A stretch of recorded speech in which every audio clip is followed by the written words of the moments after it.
Welcome to Where There's a Wills, There's a Play. My name's Ian, and I'm here today with a Top 10 Tuesday. Just got back from vacation late last week. Saw a lot of people posting their top 10 most anticipated games for Gen Con or their top 10 most anticipated games for the end of 2024. Figured I'd do the same. I don't go to conventions, but I do have several games that are coming late this year. So I'm going to have my top 10. Like I said, I was on vacation. We were in Hawaii for a family vacation. Picked up this shirt while I was there. Um, we were at a farmer's market on one of our final full days there in Hilo, and there was a woman there that was selling shirts for her son. Her son is the artist of these, and I saw this one and went, "Hey, that reminds me of a board game." So I decided to get this one simply because it reminded me of a board game. He had some really cool designs. Hoping to maybe get some more at some point, but we will see. So this is my top 10 most anticipated games of the end of 2024. On my top 10 list, 9 of them are either Kickstarters that are supposed to fulfill, pre-orders, or games that I know I'm going to buy as soon as they launch. One of them is a game that I'm very interested in, but it is not there's no solo mode for it, and I will talk about that when I get to it. But I do think it is right in the wheelhouse for the complexity level that Stacy likes, and it also looks something that I would really enjoy. So I'm really hoping to look more into it, and we'll talk about that when we get to it. For now, let's get into my honorable mentions. And my honorable mentions are Cafe Barris, Codename Keep, which is Stonemeyer's late fall, early winter release. We don't know anything about it yet. Forage, which is on Kickstarter, which is a Kickstarter backing that I should be getting by the end of the year. Cafe Barris, I did not add to my Maki Master with KTBG, but I'm hoping to get it late. Happy Home is one I just heard about the other day on Foster the Meeple, and they said it had a lot of vibes of Junk Drawer, and I agree. It looks really interesting, so I'm kind of interested in that one. So I want to look more into that one. Harvest from Keymaster Games. Knitting Circle, which is the spiritual successor to Calico, I guess. Santorini Rise of the Sphinx, which is the solo version or the solo game book version of Santorini, which fingers crossed, we're supposed to have it in December. It's had several setbacks in its production. SETI, The Search for Extraterrestrial Intelligence. Don't know a whole lot about it. Looks kind of interesting. I believe that is the new one from CGE. Table Fables, which is the small card game with Beth Sobel art that was pledged in the Brothers Murph Kickstarter. And Windmill Valley, which is another one that I'm really interested in. But let's get on to my actual number 10.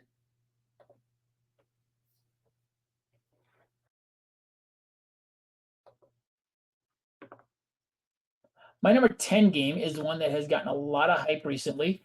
It was a huge game that a lot of publishers were trying to get, and that is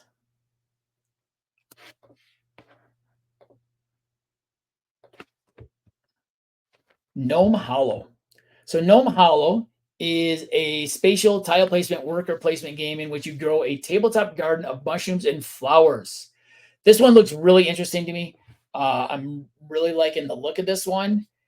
This is the one that has not been pre-ordered yet. This is the one that I do believe is right in the wheelhouse of Stacy's complexity level, comfort, and it's just a cute looking game, and it's got gnomes. So I'm really interested in Gnome Hollow. Got to watch some playthroughs with Stacy. Like I said, there is no solo mode, so this one would have to be a game that is bought for the two of us to play. So my number 10 most anticipated game is Gnome Hollow. Number 9.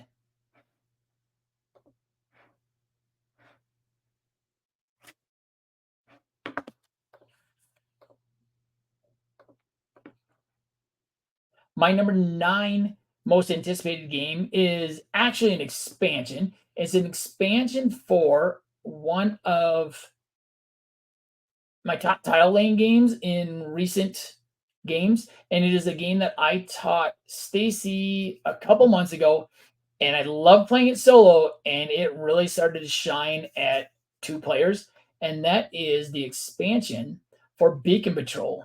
Beacon Patrol Ships and Shores. So in Beacon Patrol, you are navigating the water around land, and you're trying to surround lighthouses and beacons and different things. You can only move on water. What Beacon Patrol Ships and Shores brings you is asymmetry in these different ships. These different boats have different powers that will allow you to play much differently. It also gives powers to the boats that were originally in the game. So that is my number 9, Beacon Patrol Ships and Shores. Number 8. My number 8 game comes to us from Cardboard Alchemy, and it is not really a sequel. It is the next in the line of games from Cardboard Alchemy, and that is Critter Kitchen. Critter Kitchen is a worker placement game, but it's really interesting because there are 3 different workers, and each worker is a different size. It is simultaneous worker placement, and you're placing them in secret locations. So you're planning out where you're going to place them, and then you reveal, and then you place them. Your 3 different workers are different sizes. One of them is small, one of them is medium, one of them is large. I believe the small one can go quicker, but he can't carry as much. The large one can carry more, but he's slower. So depending on where you put your workers, you'll be able to get stuff first, or you might be able to get stuff last, but you might be able to carry more of it. So I'm really interested in this one. This is another one that looks really nice. Doesn't look like the page has too much on it other than some pictures of some of the characters. They did name a lot of the chefs after real chefs, so that's kind of cute.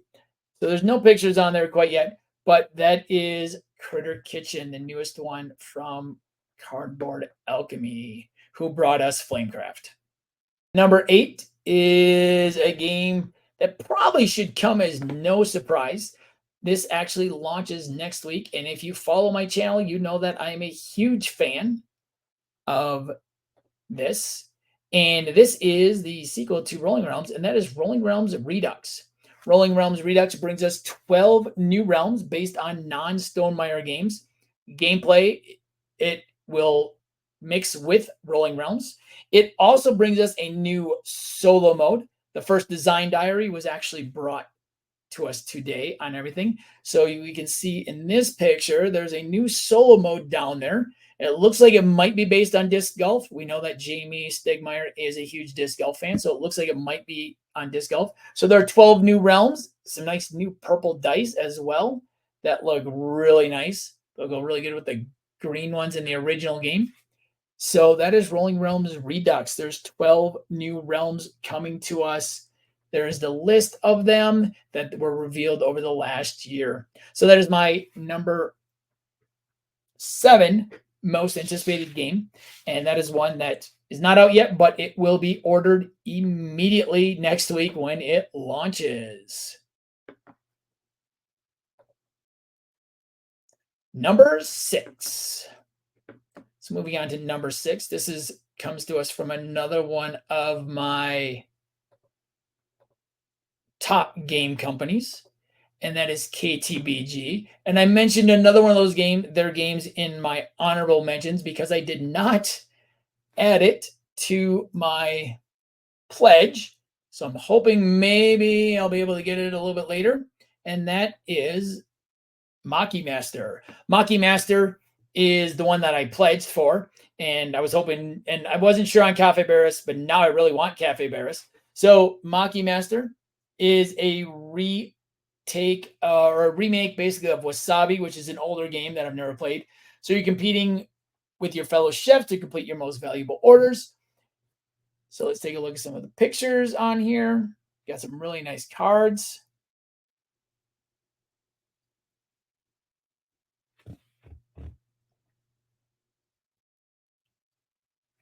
So you're making sushi on your mat.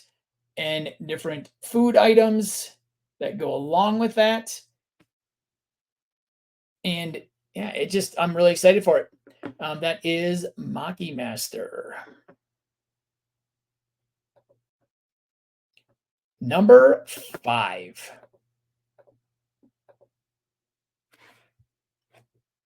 Number 5 is another sequel of sorts. It is the sequel to one of my favorite solo games right now, even though it is a small solo game. And that is Aqua Rove. So in Aqua Rove, you're doing a lot of stuff you do in Rove, where you are moving modules around to put them in certain configurations. But in Aqua Rove, so you have these 6 modules and you have to move them around so that they meet certain requirements. In Aqua Rove, you're going vertical instead of horizontal. But now you have to have multiple things in the right spot. I think there's also a single card that might allow you to move, go from Rove to Aqua Rove. So you can see in the bottom right picture there that there are 2 of these 6 modules that need to be in the right spot in order to make this one work. So that is Aqua Rove from Button Shy. Number 4. So number 4 comes to us from Road to Infamy, and this is a game about cheese making, and that is Fromage. So Fromage is another one that I backed on Kickstarter and is supposed to be fulfilling later this year. This is about cheese making in early 20th century in France. Simultaneous worker placement, another simultaneous worker placement. So I'm really like that. It makes that worker placement move a little quicker since you're doing it at the same time. Where players place workers to make cheese and gather resources from a quadrant of the board facing them. So we can look at some pictures on BGG. Got some cute little cheese pieces there. The board, let's see if I can find a picture of the board. There's the board. So you can see there's 4 quadrants in there. I believe there's different things. It is dual layer, I think, and you can slide different things into that board so that you can it plays a little differently. So each round, I believe, each quadrant is in front of one person and you're doing stuff on that quadrant only, I believe. And then you rotate it. So you're doing different things as you play the game. So that is my number 4 most anticipated game. And that is Fromage. Let's not spoil the future there. Number 3.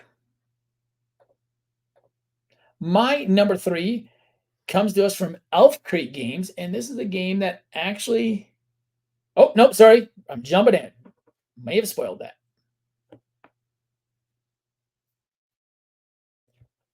My number 3 game comes to us from All Play, and this is a game that I've actually played a lot on BGA. Love playing on a BGA. I'm looking forward to getting the physical copy of this because the physical copy is going to have some special little abilities, I believe, and some asymmetry, I think, but it is also going to have a solo mode. So I'm very excited to see the solo mode, and that is River Valley Glassworks. So in River Valley Glassworks, you are playing as one of the pioneers drafting glass from a market of river tiles. So you can see this market of river tiles here. You can grab those tiles from them, and then you're placing them on your board. When you place them, you're placing them in the order you get them in the color. So if you get a certain color, you have to place it in the first column.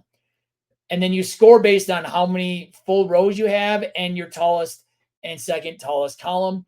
And it's a fun game. I love this game on BGA. I'm looking forward to getting the full version of this. I did play this a lot on BGA before backing this, so it was already one of my favorites on BGA.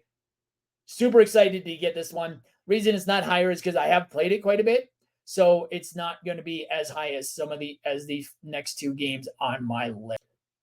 Number 2. My number 2 game comes to us from Elf Creek Games. And this is a game that is a second edition, and it came out last year around Christmas time, which made a lot of sense. And we thought long and hard about getting this, and we decided not to. And then when they kickstarted it this summer, I went, you know what? I've heard so much good about this game, and I really want this game. And it looks like a really fun one that we can play every Christmas time. And that is Santa's Workshop Second Edition. So, Santa's Workshop Second Edition, Santa's gearing up for his big night. His elfish helpers are busy making sure he's ready to deliver joy across the world. So, this one just looks really fun. I've heard so many good things about it. The worker placement part of it, a lot of worker placement games, and just what you're doing in this, and it looks like a really fun game that we are going to just enjoy so much around, especially on the Christmas time, and probably more. We'll play it a lot more than that. This is supposed to deliver in December, so hopefully we do get it in time for Christmas. Number 1. Moving on to my number 1 most anticipated game. I'll say this is the second time I'm filming this list. Was number 1 on my list last week when I went to film it. I went to use some editing software for the first time. Was okay with it. Got my hands wet with it. Went to download it and realized, well, I have to pay to actually download it. Otherwise, it's going to have a big banner across it. So I decided I'm going to just refilm this. This was number 1 on my list when I filmed it last week. It is still number 1 on my list. The only difference is I have actually got confirmation today as I film this that this is being shipped, and it should be here by Friday. And this is a game that I am really excited for. Once again, it is worker placement. It is gathering. It is worker placement with dice. Comes to us from B.A.Games. It is a theme that I'm really interested in because I got really interested in this in a show of the same theme, and that is Forges of Ravenshire. That is my number 1 most anticipated game for the second half of 2024. And like I said, I got confirmation today as I'm refilming this video that this is shipped already, and I should have it in hand on Friday. So hopefully Friday or this weekend, I will have an unboxing video for Forges of Ravenshire. I did get the deluxe version of this. I'm really interested in this. Several years ago, got really big into the show Forge and Fire. And when this game came out, it looked really cute, but also really different as far as the theme. You are playing over 4 seasons or rounds. Each season starts with a gathering phase where your players will acquire contracts, recruit guild members, and gather resources. Players roll their dice workers and place one of them on an available location. Then they retrieve a different dice worker to gather even more resources. So I'm very interested in that. So this list has a lot of worker placement sort of items. This one, you're placing a dice, but then you're getting a different dice back. So I'm really interested to see how that mechanic works for this. I'm just really excited for this. And then after you gather, you take the 3 dice worker you've taken and place them in different areas of your forge. So you're doing a lot of placement of dice. You're using 3, you're getting 3 different ones, and then you're placing them in your forge. So I'm very excited for this game. Does not look like there's many pictures. Oh, there's a picture of it. Let's zoom in on that. So very excited about this game. Said this is my number 1. It has been my number 1 all year. So there's some pictures of it from BGA. I like the theme. And the fact that you are placing 1 dice and then getting a different dice worker, that just is really intriguing to me. So we got some really interesting worker placement, dice movement, dice placement mechanics. We got a couple simultaneous worker placement games in this, and some other and then the Forges of Ravenshire. So lots of fun games coming. One of them, like I said, number 10, Gnome Hollow. Hoping to get that one. I think that one's going to be right in the in Stacy's wheelhouse of comfort. So we're going to look into that one more, and a lot of other things on my honorable mentions. So there was my top 10 most anticipated games for the end of 2024.